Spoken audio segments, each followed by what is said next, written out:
I appreciate the opportunity to get some things off my chest. I've been preparing for this sermon for about 40 years. I promise not to make it an appropriate length given that time of preparation. I think it'll be fairly brief. I'd ask for the first slide. This really is an autobiographical introduction. The topic being agency. Now, agency is a commonly used term now. Everyone needs to have agency, right? Well, what is agency other than controlling the future, having an effect on the way things turn out? And I'm looking back over my life, and I don't know if this parallels your impression, but when I was 10 years old, I was along for the ride, and that was fine. I didn't have to control the future. I mean, the extent to which I controlled the future might be deciding which slot in my Matchbox box the bus went in versus, the sports car. And that was enough. By age 20, things had changed. At age 20, I had been properly instructed in the disciplines of calculus and physics, and I was beginning to think I could do just about anything. Because if you understand physics, you understand how the world works. And if you understand calculus, you understand how to analyze it down to 4 significant digits. So you ought to be able to do anything at that point, right? Well, that's what I was beginning to think at age 20. Age 30 came along and I knew I could do anything. No question. Of course. So I was right on schedule, and age 40 came along, at which point I was busy changing the world. I wasn't just thinking about changing the world or knowing that I could change the world. I was busy doing it, right? So at age 40, nothing is impossible. The world is your oyster, right? You have agency. Then some other things started to occur. Age 50 showed up, and I was shocked and surprised to realize that there were a lot of things that I couldn't make go the way I wanted them to go. As for why, I couldn't figure it out, but I knew without a doubt that I could not change everything I wanted to change. The world was surprisingly still very much out of my control. Age 60.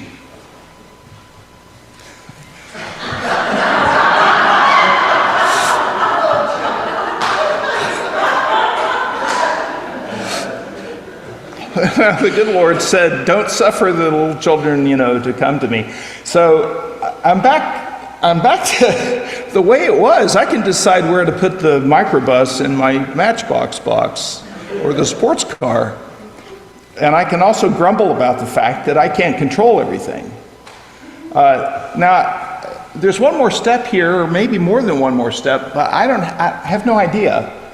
Maybe others could enlighten me on what's to come, but this is by way of suggesting that controlling the future is a very tricky business.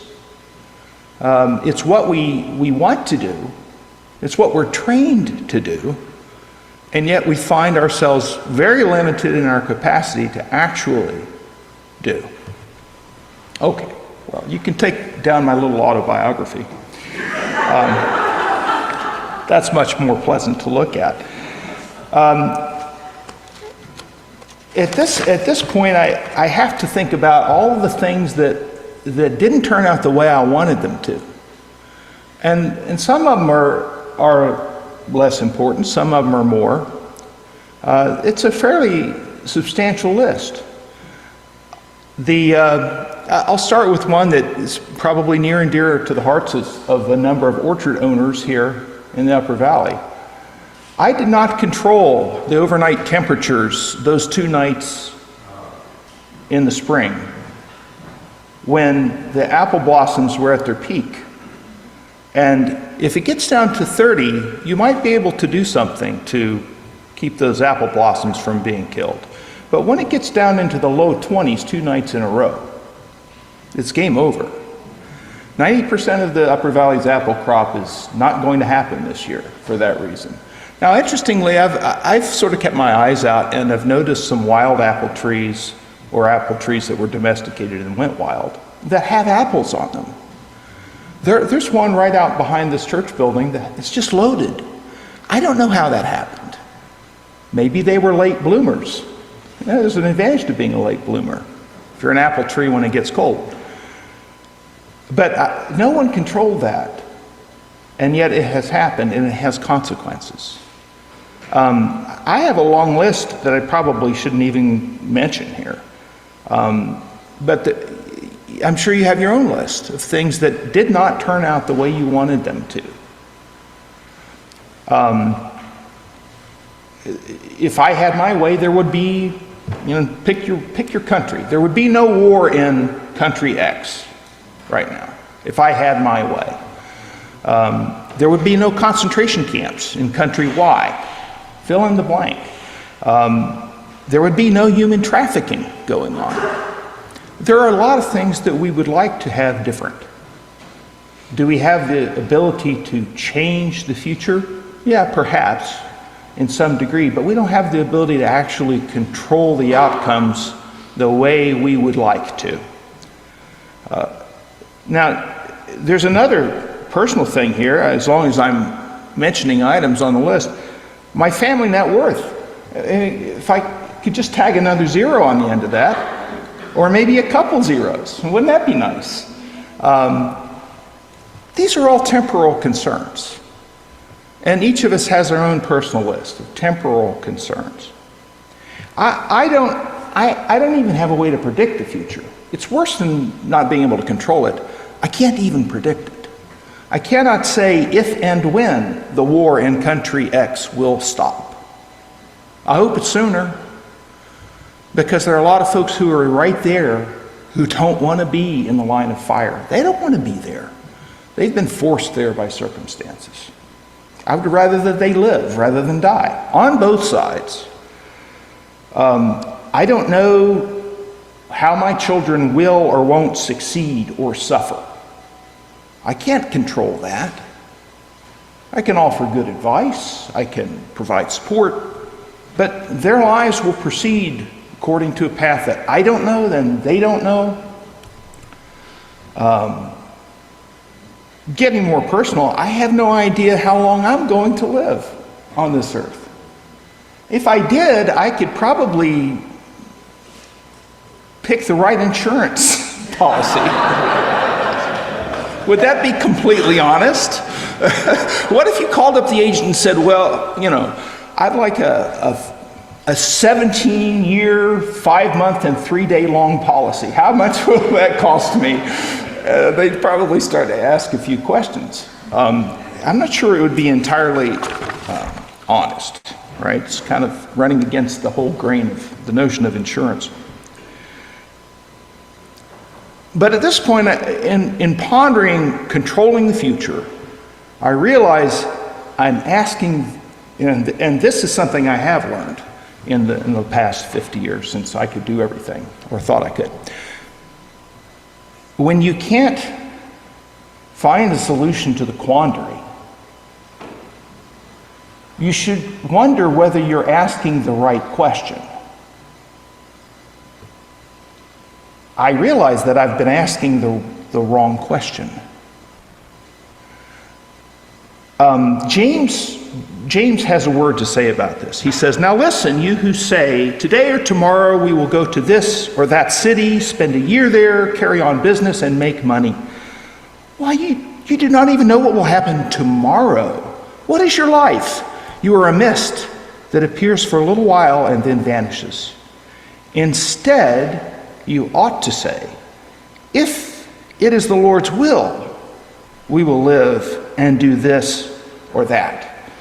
As it is, you boast in your arrogant schemes. All such boasting is evil. If anyone then knows the good they ought to do and doesn't do it, it is a sin for them. So does anyone know the future? Does anyone in this congregation, anyone listening on Zoom, know the future? Well, there's someone who does know the future.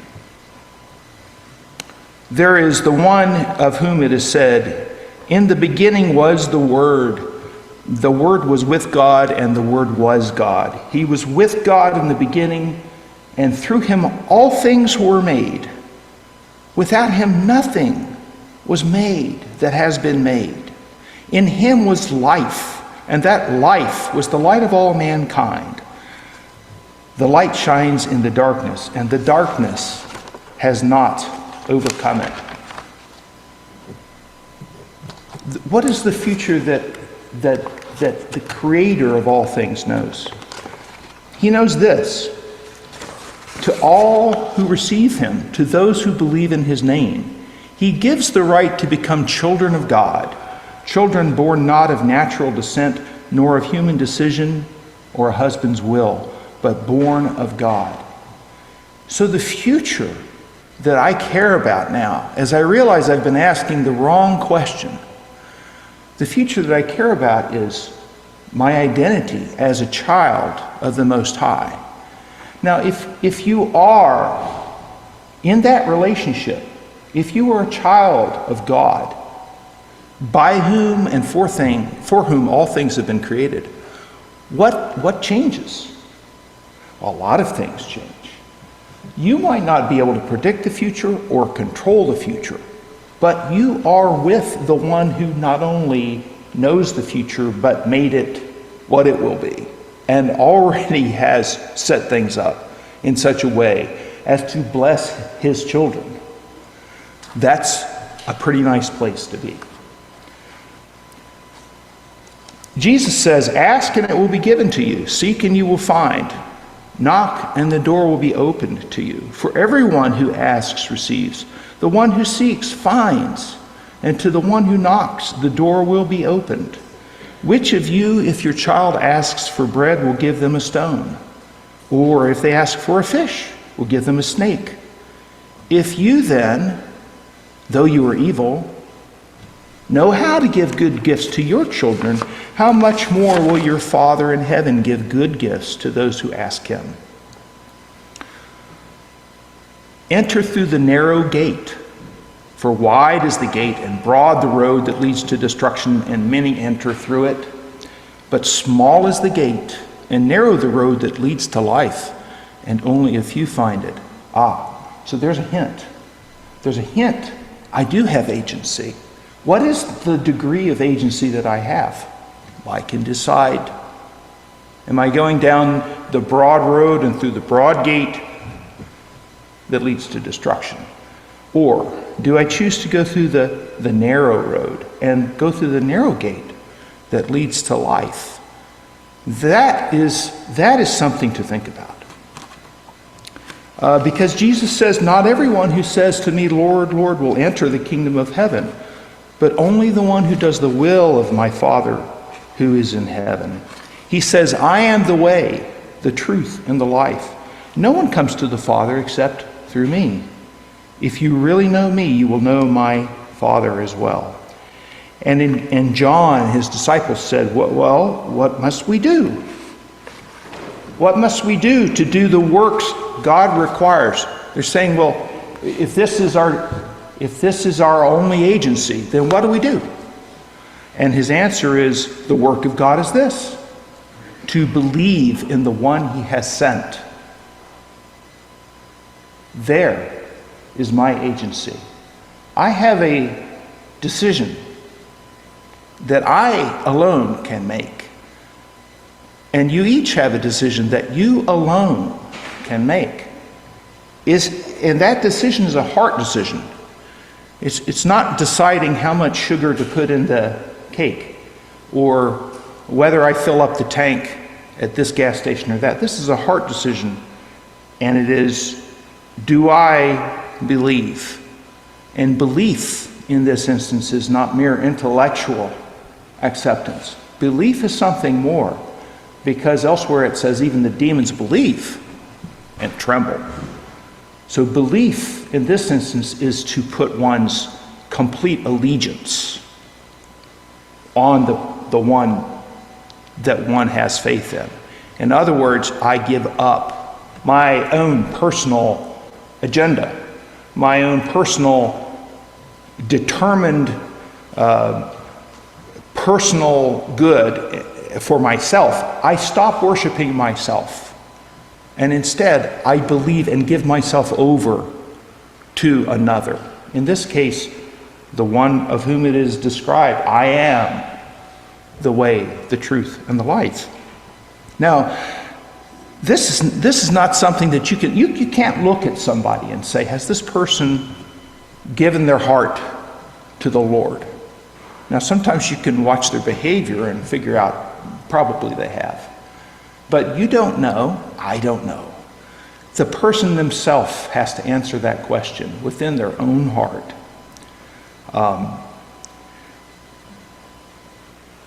When Jesus said this, the work of God is this, to believe in the one he sent, the response from the crowd was this, yeah, okay. What sign are you going to give it that we can see this sign and believe you? What are you going to do for us? You know, put up or shut up. And he says, very truly I tell you, it isn't Moses who gave you the bread from heaven. And you remember the story of miraculous bread coming from heaven in the form of manna that appeared on the ground so people wouldn't starve to death out in the desert. He says, it's not Moses who gave you that. It was my Father who gives you the true bread from heaven. The bread of God is the bread that comes down from heaven and gives life to the world. So they said, okay, great, give us that all the time. And he said, I am the bread of life. Whoever comes to me will never go hungry. Whoever believes in me will never be thirsty. This is the will of him who sent me, that I shall lose none of all those he has given me, and raise them up at the last day. For my Father's will is that everyone who looks to the Son and believes in him shall have eternal life, and I will raise them up at the last day. That is the kind of future that I would like for myself. That is the kind of future that I would like for my children. It's the kind of future I would like for everyone that I love.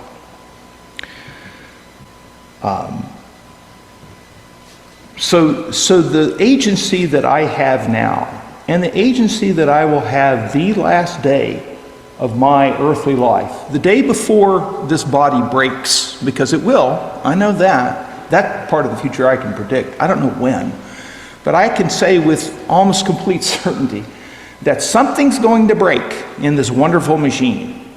I don't know what it's going to be. Maybe it'll be a coronary artery. That's popular. Or something else. You know, maybe it'll be a cerebral aneurysm that takes me out quick, you know.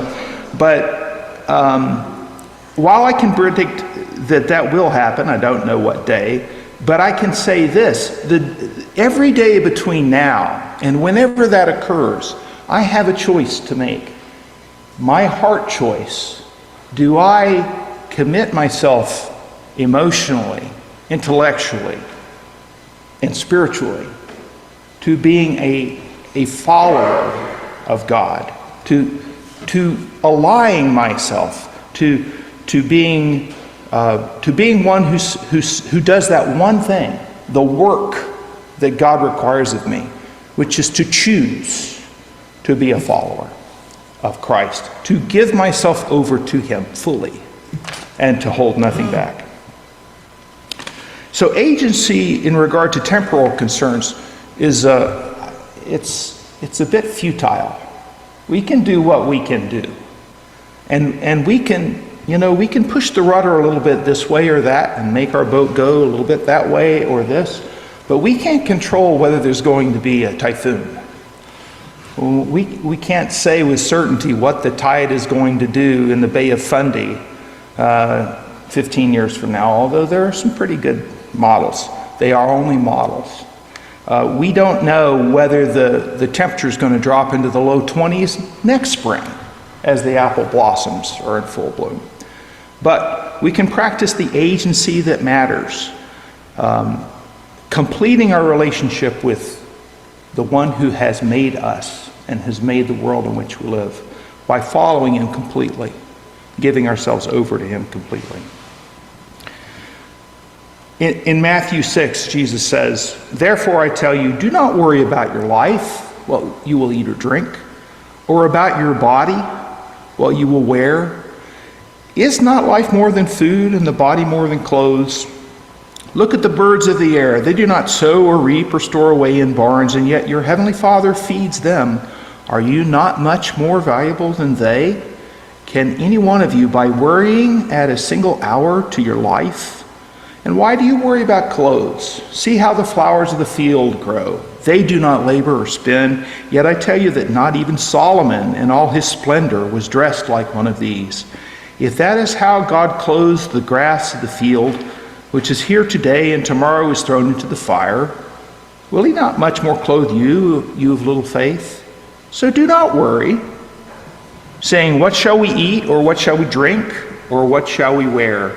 For the pagans run after all of these things, and your heavenly Father knows that you need them. But seek first his kingdom and his righteousness, and all these things will be given to you as well. Therefore, do not worry about tomorrow, for tomorrow will worry about itself. Each day has enough trouble of its own.